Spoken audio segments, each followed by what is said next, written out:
سوال یہ ہے کہ لوگ پوچھتے ہیں کہ جو میاں اور بیوی ہیں ایک دوسرے کے جنسی اعضاء کو ایک دوسرے کے منہ میں لے سکتے ہیں، یعنی زبان لگا سکتے ہیں یا نہیں؟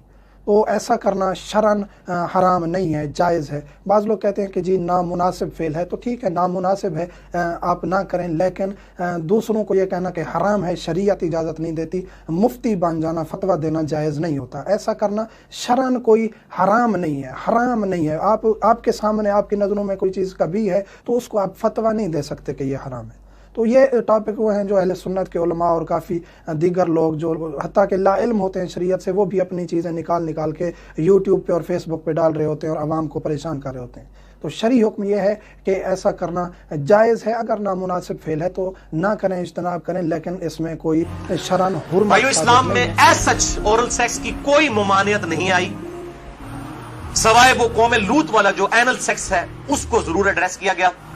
اس حوالے سے جتنی بھی باتیں کی جاتی ہیں وہ علماء کے فتوے ہیں، اور ظاہر ہے کہ جب فتویٰ ہوگا تو وہ ایکسپرٹ اوپینین ہے، وہ اجتہادی ایشو ہے، اس میں کوئی شخص بھی دلائل کے ساتھ کسی کے ساتھ اختلاف کر سکتا ہے، اور اس کو آپ کتاب و سنت کی نص کی طرح بالکل فائنل اتھارٹی نہیں مان سکتے، اس کے لیے دلائل دینے کی ضرورت ہوگی، زبانی کلامی نہیں کہ میرا دل نہیں مانتا، یہ چیزیں اس طریقے سے نہیں۔ بہرحال اورل سیکس کے حوالے سے میڈیکل ایشو ضرور ریزالو کرنا چاہیے، کیونکہ اس قرآن حکیم نے ہمیں دو ہی علوم بتائے ہیں، ایک ریویلڈ نالج جو وحی کا علم ہے، اور دوسرا acquired knowledge, the knowledge obtained through observations and experiments، science کا علم۔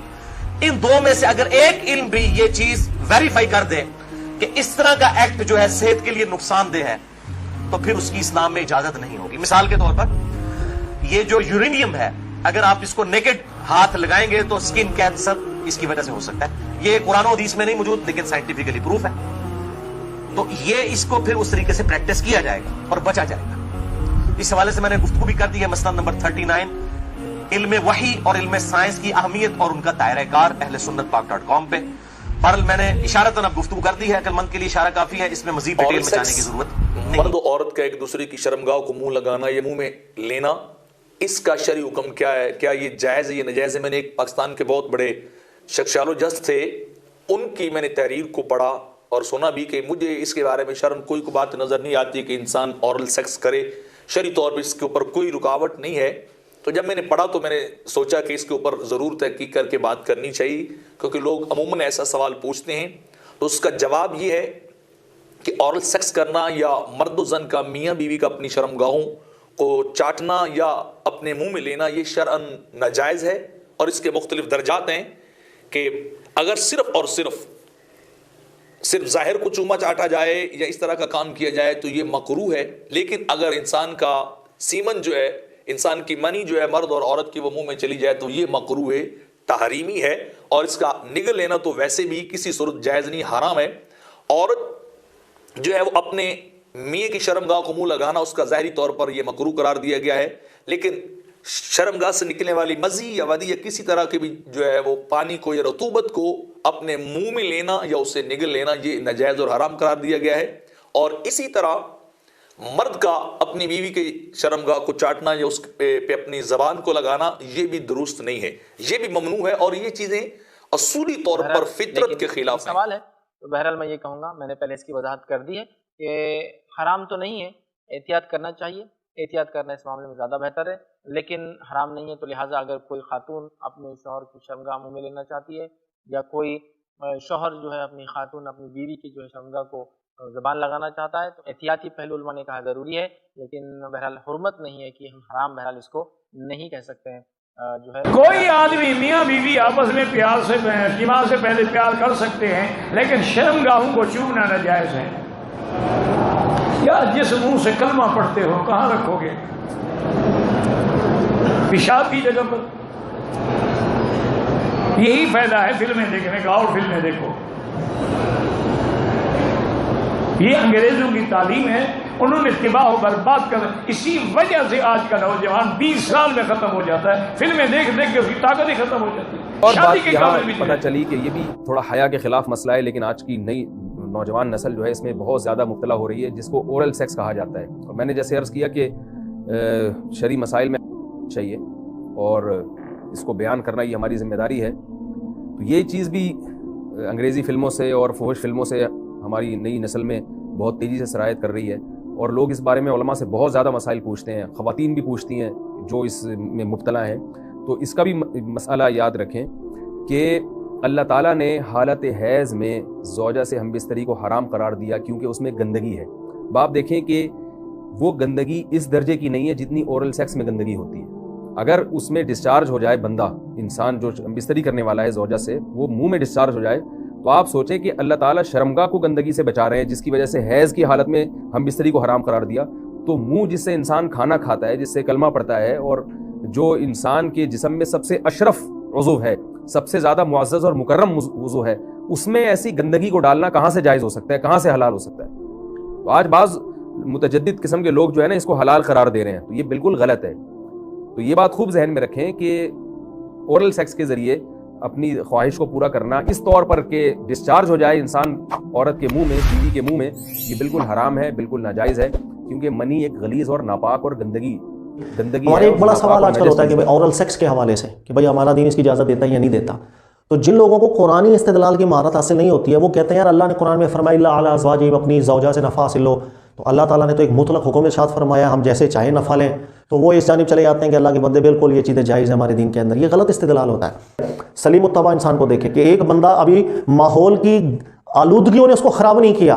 سلیم الطبع شخص، آپ غور کریں جب آپ نئے نئے بڑے ہو رہے تھے آپ کو ان چیزوں کے بارے میں نہیں پتا تھا، اورل سیکس وغیرہ کے بارے میں، لیکن بڑے ہوتے تھوڑی عمر بڑی ہوئی، جب آپ کو ہوش آیا، عقل آئی، شعور آیا، آپ نے کسی جگہ کسی جانور کو دیکھ لیا کہ وہ شرمگاہ چاٹ رہا ہے. ایک مثال ہے، دیکھتے ساتھ آپ کی طبیعت کیا ہوگی اس وقت؟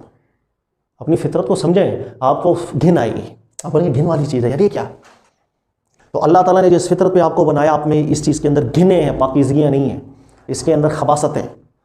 ایک اور چیز مجھے آپ یہ بتائیں، کبھی آپ نے کسی مسلمان سے یا اکابرین کی کتابوں سے اورل سیکس کے بارے میں کچھ جملہ سنا تھا؟ یہ کہاں سے آیا ہے؟ یہ جب آپ بڑے ہوئے آپ کو پتہ چلا وہ کفار وغیرہ یہ حرکتیں کرتے ہیں، ان کو دیکھا گیا اور یہ تصور آیا ہوا اچھا ایسا بھی ہوتا ہے. تو اللہ کے نبی علیہ الصلوۃ والسلام کی حدیث کہاں چلے گی؟ من تشبہ بقوم فہو منہم، جس قوم سے مشابہت اختیار کرے انہی میں سے.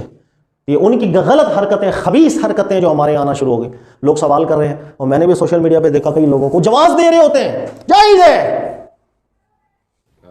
اللہ تعالیٰ سمجھنے کی توفیق. بیویاں تمہاری کھیتیاں ہیں، جس طرح چاہو ان میں داخل ہو، اس کی کچھ لیمیٹیشنز بھی ہیں یا نہیں، اور اگر ہیں تو کیا؟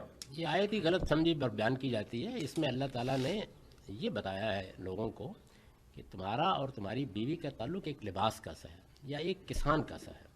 اس وجہ سے اس میں اللہ تعالیٰ نے جب ایک بار کہہ دیا کہ جنسی تعلق کے معاملات اور میاں بیوی کے رشتے کو اس نے جائز قرار دے دیا ہے، تو اب اس میں کوئی بے جا پابندیاں نہیں ہونی چاہیے.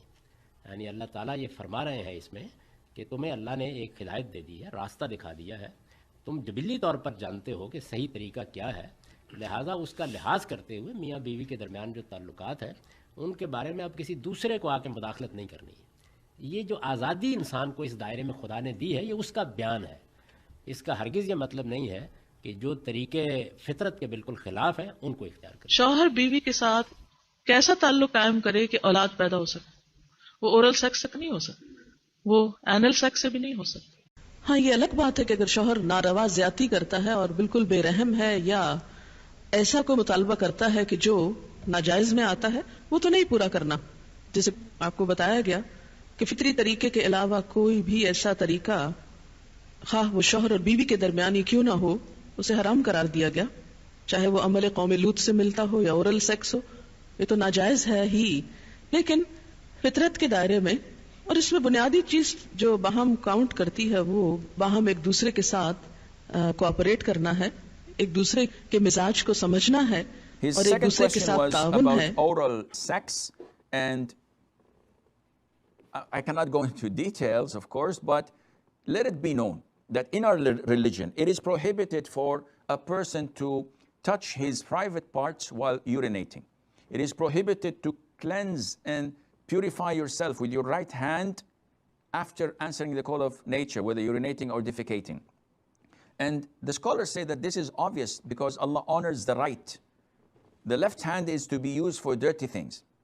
So the right is honored in Islam. Now, I ask you a question. Which is more honored? Your right hand that you eat with, or your mouth that you say the shahada with, that you recite the Quran with, that you say the name of Allah Azza wa Jal with? to be used in such filthy things that we did not learn except from the kafir. Even the dogs may not do this, the animals. So one should refrain from such filthy things.